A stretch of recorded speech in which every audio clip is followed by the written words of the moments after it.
নমস্কার। আজকে সাপ্তাহিক রাশিফল আলোচনা করব। আজকে সাপ্তাহিক রাশিটা খুব ইন্টারেস্টিং আপনাদের কাছে। অনেকে আমাকে হোয়াটসঅ্যাপ মেসেজ করে বলেছিলেন যে সামাজিক প্রেক্ষাপট অর্থাৎ আমাদের এই যে বেঙ্গল এই ইলেকশন সিচুয়েশনটা চলছে খুব ভাইটাল আপনাদের প্রত্যেকে, এখানে সারা বিশ্ব তাকিয়ে আছে বেঙ্গলের ইলেকশনটা রেজাল্ট বা ইলেকশন সিচুয়েশন নিয়ে। তো এই যে সপ্তাহটা 27 তারিখ থেকে 3 তারিখ অর্থাৎ 27 এপ্রিল টু 3 মে, 3 মের পরের দিনে অর্থাৎ 3 মে হচ্ছে আমাদের সপ্তাহ শেষ রবিবার, সোমবার হচ্ছে ইলেকশনের রেজাল্ট অর্থাৎ 4 মে। 4 তারিখটা হচ্ছে রাহুর ডেট, 4 তারিখটা হচ্ছে রাহুর ডেট। এই 4 তারিখে আমাদের বেঙ্গলের অর্থাৎ ওয়েস্ট বেঙ্গলের রেজাল্ট, ইলেকশন রেজাল্ট। একদিকে দিদি রয়েছে আর একদিকে দাদা রয়েছে। আসলে দাদা আমি কাকে বলছি আপনারা সকলেই বুঝতে পারছেন, আমাদের মোদিজির কথাই বলছি। আর দিদি আমাদের স্বনামধন্য দিদি, আমাদের মমতা দি। এই যে দুজনের রাশির যে সিচুয়েশন, কেন দিদির সমসপ্তমে রয়েছে দাদা, এবার এখানটি একটু আলোচনার বিষয়বস্তু আছে। কোনো সময় দিদির ঠিক আগের ঘরটা রেজাল্ট বেরোচ্ছে, কোনো সময় দিদির পরের ঘরে রেজাল্ট বেরোচ্ছে।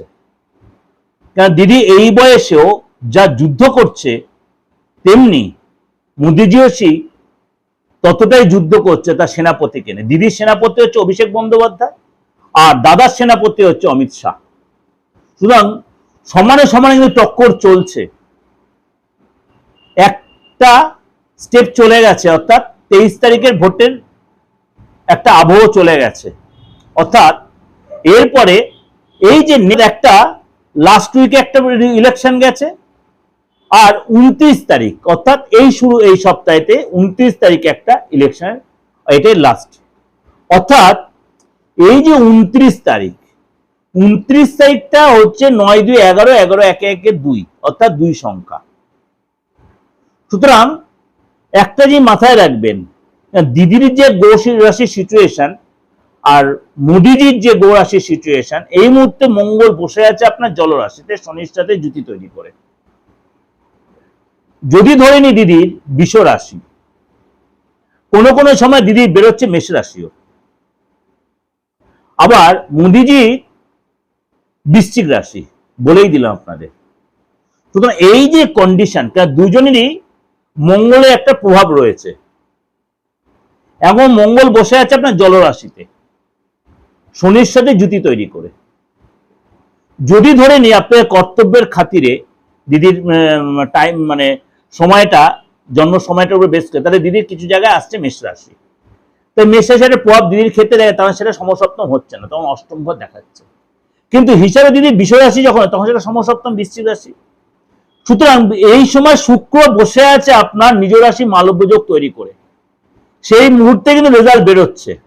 অর্থাৎ 4 তারিখের মধ্যে রেজাল্ট যখন বেরোচ্ছে, উভয়েরই কিন্তু পাল্লা বেশ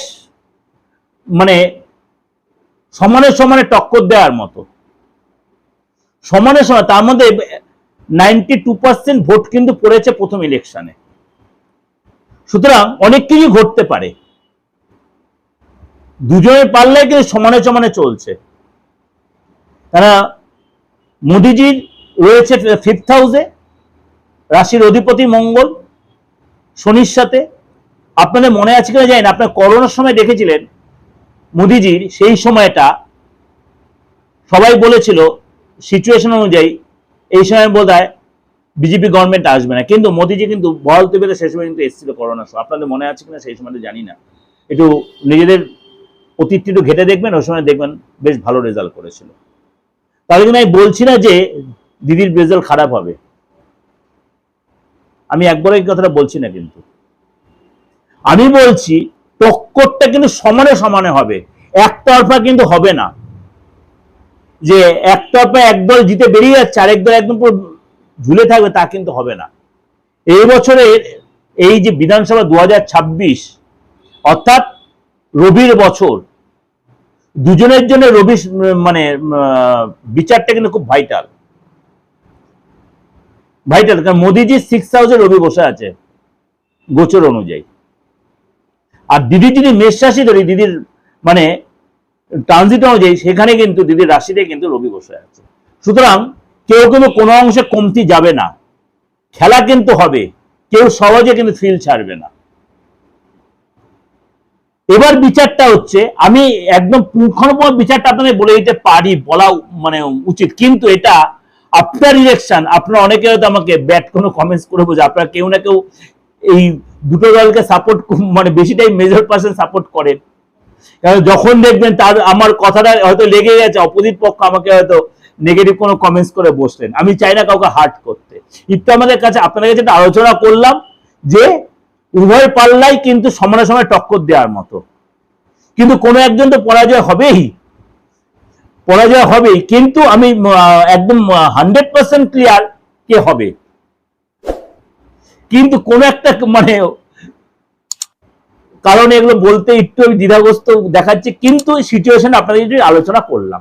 এবার চলে একটু আলোচনা করি এই সপ্তাহটা কিরকম যাবে সাপ্তাহিক রাশিফলে। আপনারা আশা করি যে দলকে সাপোর্ট করছেন হোক আপনাদের ইচ্ছা পূরণ, কিন্তু ভালো কিছু হোক, যে দলই আসুক ভালো কিছু হোক, আমাদের বেঙ্গলের ভালো কিছু হোক, এটা আমরা প্রত্যেকে এক্সপেক্ট করব। দিদি আসুক আর দাদাই আসুক, আমাদের স্বপ্ন প্রচুর, আমরা সাধারণ জনগণ, আমাদের করে কমবে খেতে হবে, আমরা কারোর উপর ডিপেন্ডেন্ট নই, কিন্তু আমরা চাইবো আমাদের রাজ্যটা খুব ভালো থাকে, সুখে থাকে, শান্তিতে থাকে।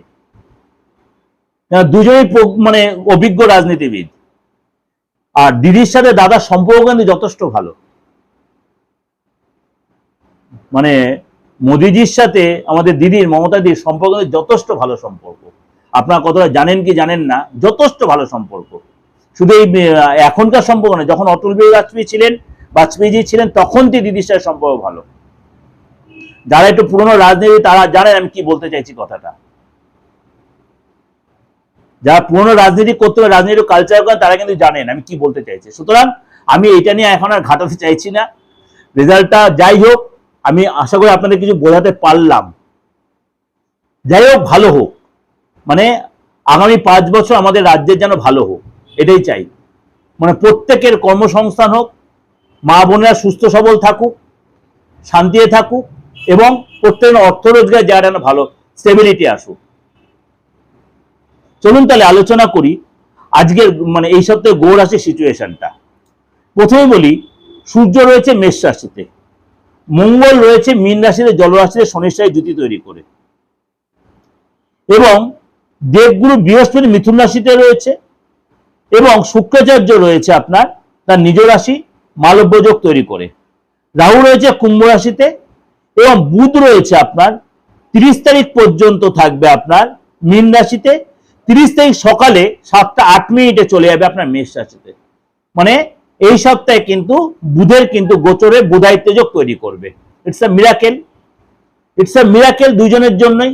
রাজনীতি ভবিষ্যৎ যথেষ্ট মানে স্ট্রং ভবিষ্যৎ হবে, যে দলই আসুক যথেষ্ট মানে স্ট্রং হবে। আমি সিপিএম কংগ্রেসকে নিয়ে কয়েকটা আলোচনায় গেলাম না, কেননা আপনারা প্রত্যেকেই জানেন যে কন্টেস্টটা এই দুটো দলের মধ্যে বেশি হবে। হ্যাঁ, সিপিএম কংগ্রেস লড়বে, তারা ভোট পাবে, ভোট পাবে না তা বলছি না, ভোট পাবে, নিশ্চয়ই পাবে, কিন্তু যুদ্ধ হবে বিজেপি আর তৃণমূলের মধ্যে। এই যে 30 তারিখ মানে বুধ চলে যাবে আপনার মেষ রাশিতে, সেখানে গিয়ে রবির সাথে জুতি তৈরিতে বুধায়িত্ব যোগ তৈরি করবে। তারপরে মানে 3 দিন তারপরে আরো থাকবে আপনার সপ্তাহে 3 দিন, তারপরে আমি তো আলোচনা করবে আপনাদের মাসিক রাশিফল নিয়ে, তখন আরো ডিটেলে বলবো। চলুন তাহলে আজকে আলোচনা করে নি আপনার রাশি কি বলছে, এই সপ্তাহে আপনার জন্য কি অপেক্ষা করে আছে।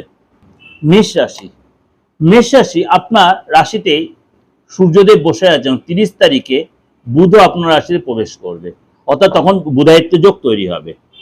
এবং এই সময় কিন্তু আপনার সেকেন্ড হাউসে রয়েছে আপনার শুক্রদেব, অর্থাৎ আর্থিক ঘরে, আপনার রিলেশনের ঘরে, আপনার মানে কথার ঘরে রয়েছে। এই সময় কিন্তু আপনার মানে আর্থিক জায়গাটা কিন্তু ডেভেলপ করবে, কিন্তু মনটার মধ্যে বড্ড অস্থির থাকবে।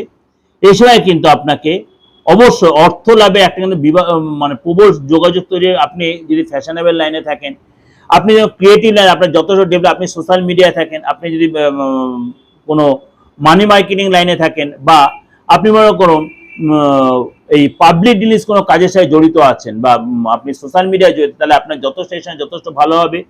এবং এই সময় মনটার মধ্যে একটা অস্থিরতা বোধ আছে, কারণ আপনার 12th হাউসে আপনার রাশির অধিপতি মঙ্গল বসে আছে এবং তার সাথে শনি যুতি হয়। মাঝে মাঝে শরীরের মধ্যে একটা অস্বস্তি বোধ হবে, ঘুমটা কম হবে, যদি আপনার প্রেশার থেকে প্রেশারটা বাড়তে পারে। এই সপ্তাহে কিন্তু আপনাকে টেনশন কম করতে হবে। আপনার পুরনো কোনো কথা মনে হবে, চোখে জল আসতে পারে, শরীরটার মধ্যে এমনি নর্মাল শরীর বলে মাঝে মাঝে আপনার পেটে একটু ব্যথা, গলার ব্যথা বা এই মৌসুমি ফিভার অর্থাৎ ভাইরাল কোনো রোগ, এগুলো একটু আপনাকে কষ্ট দিতে পারে। এবং আপনার কিন্তু আইনি যে ব্যাপার ছিল সেগুলো আপনি সফলতা পাবেন। এবং আপনার ঋণ যে করেছিলেন বা লোন করে রেখেছিলেন যারা মেষ রাশির লোকেরা, তাদের কিন্তু সফলতা প্রাপ্তি, আত্মবিশ্বাস ভরপুর থাকবে। ভুল রাস্তায় যাবেন না, ভুল স্টেপ নেবেন না। ভাই বোনের সাথে আপনার কিন্তু টেনশন, ভাই বোনের যে মনটা খারাপ হতে টেনশন বাড়তে পারে। আপনার সন্তানের সহযোগিতা পাবেন, সন্তান লাভের যোগ রয়েছে। এই সময় কিন্তু যারা স্টুডেন্ট রয়েছে পড়াশোনা করুন, পড়াশোনায় মন দিতে হবে, কিন্তু আপনার পড়াশোনায় মন দিলে আপনার কিন্তু মানে কনসেন্ট্রেটের অভাব হবে এবং এই সময় কিন্তু আপনার মনটা অনেকটা অস্থির হয়ে থাকাতে আপনার কিন্তু রেজাল্টটাও খারাপ হবে। এই সময় কিন্তু আপনাকে যত্নশীলতা, যারা চাকরি করছেন চাকরি যে আপনার বসের সহযোগিতা পাবেন, কিন্তু কলিগরা মাঝে মাঝে আপনার বিরুদ্ধাচরণ করতে, অফিস পলিটিক্স থেকে দূরে সরে রাখবেন। কেউ আপনার বিরুদ্ধে আপনার এগেনস্টে বসে গেছে কান ভাঙাতে পারে, সেগুলো আপনাকে কিন্তু মাথা ঠান্ডা করে চোখ কান বুঝে খুলে চলবেন। এবং ট্রানজাকশনের ব্যাপারে ভালো করে মাথায় রাখবেন, ট্রানজাকশনের ব্যাপারে সতর্ক থাকবেন। কোথায় ট্রানজাকশন করছেন অনলাইন, বিশেষ করে অনলাইনে আপনার কোথায় সই একটু দেখে নিয়ে করবেন। 28 তারিখ, 29 তারিখ এবং 30 তারিখ আপনারা সাবধানতা অবলম্বন করতে, 28 তারিখ, 29 তারিখ, 30 তারিখ সাবধানতা, রাস্তায় চলাফেরাতে সাবধান, কথাবার্তায় সাবধান। বাকি দিনগুলো কিন্তু আপনার মোটামুটি নর্মালি কাটবে। এবং আপনার এই সপ্তাহে কিন্তু দাম্পত্য সুখ রয়েছে, ওভারঅল কিন্তু আপনার অনেকটাই ভালো কাটাতে পারবেন। যদি মনে হয় আমার সাথে আপনার যোগাযোগ করবেন তন্ত্র রিলেটেড বা যে কোনো ক্রিয়া প্রক্রিয়া করার জন্য, তন্ত্রে হয় না একটাই কাজ, আমি অন্তত পারি না, সেটা মৃত ব্যক্তিকে বাঁচানো বা মুমূর্ষু ব্যক্তিকে বাঁচানো। তার আগে স্টেজ অব্দি আমি আগে মানে দুদিন আগে পরে দেরি হলো আমি সেই কাজটা তুলে দেওয়ার প্রাণপণ। আজ 29-30 বছর ধরে তন্ত্রে এইভাবে কাজ করে। আর যাদের বাস্তু ফ্যাক্টর শহরতলিতে থাকেন বা ফ্ল্যাটস কালচারে থাকেন বা গ্রামেও থাকেন, মনে করেন আপনার ভাঙার কোনো সিস্টেম নেই, যৌথ ফ্যামিলিতে আছেন, ভাঙার দরকার নেই। মানে বাস্তুতে কিছু কিছু জায়গায় এমনি বলছে, মানে আমিও এটা মানি, south east, north east, south west, এই তিনটে corner is a vital matter. এই তিনটে কর্নার যদি আপনার ডিস্টার্ব থাকে আপনার ডেভেলপ আসে না। হ্যাঁ না, 100%, কিন্তু আপনার ভেঙে আপনার ঠিক করার কোনো প্রয়োজন নেই, নট নেসেসারি। আপনি সেটা উইদাউট ডিমোলাইজড আপনি রেক্টিফিকেশন করে কিন্তু বাস্তুটা কিন্তু আবার আপনি ব্যবহারের উপযোগী করে নিতে পারেন। তাহলে আপনাকে ভেঙে চুরে ঠিকঠাক করতে হবে না। আপনার সাউথ ওয়েস্টে যদি আপনার গেট থাকে প্রচন্ড খারাপ, আপনার সাউথ ইস্টে যদি আপনার টয়লেট থাকে প্রচন্ড খারাপ, আপনার নর্থ ইস্টে যদি টয়লেট থাকে খুব খারাপ, খুব খারাপ। এগুলো কি আপনি কি করবেন? আপনি যে ফ্ল্যাটটা কিনে ফেলেছেন, আপনার ইস্টে টয়লেট রয়েছে, আপনি কি করবেন? আপনার সাউথ ওয়েস্টে আপনার এন্ট্রান্স রয়েছে, আপনি কি করবেন? প্রচন্ড টাফ কন্ডিশন। দেখবেন আপনার ফ্যামিলি যারা আছে বয়স্ক লোক যায় একটু নার্ভের প্রবলেম, খিটকে মেরে অর্থ বেরিয়ে যাচ্ছে, জলের মধ্যে শরীরের শারীরিক কারণে অর্থ বেরিয়ে যাচ্ছে, এগুলো আপনার হচ্ছে। তাই কি বাইরে থেকে চলে আপনার উপায় তো নেই, আপনি তো কিনে ফেলেছেন ধার দেনা করে, লোন করে। সবাই এখন বাসন খুঁজে, আপনি যাকে বিকাশ সেও তো আপনার দেখবে এসে বাইরে নেবে না। সুতরাং আপনাকে কি করতে হবে সেটাকে আপনি রেকটিফাই করে ওটাকে আপনার চলনসই করে নিতে পারেন। অবশ্যই এটা করে দিয়েছি এতদিন, দীর্ঘদিন ধরে একইভাবে আপনাদের মানে থাকার উপযুক্ত করে দিয়ে আসছি। সেটা অবশ্যই ফিজ রেমুনারেশন এবং আপনার প্রপার মানে এই যে প্রতিকারের তার মূল্যটা নিয়ে। আপনি যদি মনে করেন যারা যারা আমার প্রোগ্রাম শুনছেন দেশে বিদেশে যেরকম যারা করছেন, মানে আপনি যে মানে অনলাইনে আসুন, অফলাইনে আসুন, যারাই যেরকম ভাই আমার সার্ভিস নিচ্ছেন প্রত্যেকের জন্য বলছে আপনারা যা নতুন প্রত্যেক আপনারা কিন্তু সার্ভিসটা নিতে পারবেন, আলবাত পারবেন। এবং যে কোনো ধর্ম সমন্বয় লোকেদের জন্য বলছি, সর্বধর্ম সমন্বয় লোকেরা, ভারতবর্ষ সেকুলার স্টেট। আমি একটা কথাই বলি, ভারতবর্ষ সেকুলার স্টেট সবার জন্য কিন্তু অ্যাস্ট্রোলজার, সবার জন্য তন্ত্র। কে কি ট্রিটমেন্ট রোগ সারাচ্ছে তা আপনার জানার দরকার। আপনার রোগটা সারাতে চান, রোগটা সারালেই দরকার হলো, দ্যাটস ইট। আপনি অবশ্যই সেই প্রতিকারটা নিতে পারেন এবং অবশ্যই তার জন্য উপকৃত আপনি হবেন। কার দুদিন আগে হয়, কার তুরন্ত হয়, কার দুদিন দেরি, হয়তো আপনার কারো কেউ আপনার বাধা করে দিয়েছে, আপনার বিয়ের বাধা, আপনার সম্পত্তি কিনতে বাধা, আপনার সন্তানের ডেভেলপ হতে বাধা, আপনার সন্তান হতে বাধা, আপনার সবকিছু ডাক্তারি পরীক্ষা সবকিছু ওকে হচ্ছে, কিন্তু কোথায় একটা বাধা অবস্ট্রাকশন আসছে। আমি মিডিয়াতে সন্তান নিয়ে বলতে চাই না যদিও, কেন পুরোটাই সায়েন্টিফিক ব্যাপার, কেন এটা একটু কোশ্চেনের জন্য ব্যাপার আছে, সেগুলো রেক্টিমেন্ট করে অবশ্যই করা যায়। বা আপনি ভাই ভাই এত সুন্দর সম্পর্ক ছিল, ভাই বোনে এত সুন্দর সময় সম্পর্ক কে না নষ্ট করে দিয়েছে, এগুলো অবশ্যই করা যায়, রেক্টিফিকেশন অবশ্যই করা যায়। আপনার যদি মনে হয় সেই যোগাযোগের জন্য অবশ্যই আমার 8891073394339601। আর যারা পূর্ব মেদিনীপুর বহরমপুর এরা যারা বলছেন চেম্বারে আসার জন্য, অনেকেই ফোন করছেন, এদের কাছে আমি ক্ষমা প্রার্থী। আপনারা অনলাইনে প্রেডিকশনটা নিয়ে নিন, বা উড়িষ্যা, বিহার এদের বা ঝাড়খণ্ড, ইউপি এসব সেক্টরতে যারা বলছেন, আমি তো ওই দিকটা চেম্বার নেই, পূর্ব মেদিনীপুর খুব রেয়ার চেম্বার যেতে পারি আমি, সবসময় হয় না। আপনারা কিন্তু অনলাইনে একদম সেম প্রেডিকশন বা 100% প্রেডিকশন পাবেন। কেন এখন মুঠোফোন সবার কাছে এসে গেছে। কেন এই কথাগুলো এত বলছি জানেন? আপনার প্রত্যেকদিন অন্তত আমাকে 100 মেসেজ আসে হোয়াটসঅ্যাপে, দাদা আপনার সাথে দেখা করবো কি, আমি বলছি অনলাইনে আসুন, সেম প্রেডিকশন পাবেন, সেম প্রেডিকশন সেম ফিজ, বরঞ্চ ফিজটা এখানে আরো কম। চেম্বারের ফিজের থেকে অনলাইনে ফিজটা আমার একটু কম। আপনাদের সেই বেনিফিটটা দেওয়ার জন্যই করেছি আমি এটা, শুধু আপনি সেই সুযোগটা কাজে লাগাতে পারেন। ভালো থাকবেন, নমস্কার। প্রত্যেকের ভালো, এবং যে সরকারি আসুক আমাদের ভালোর জন্যই আসবে। নমস্কার।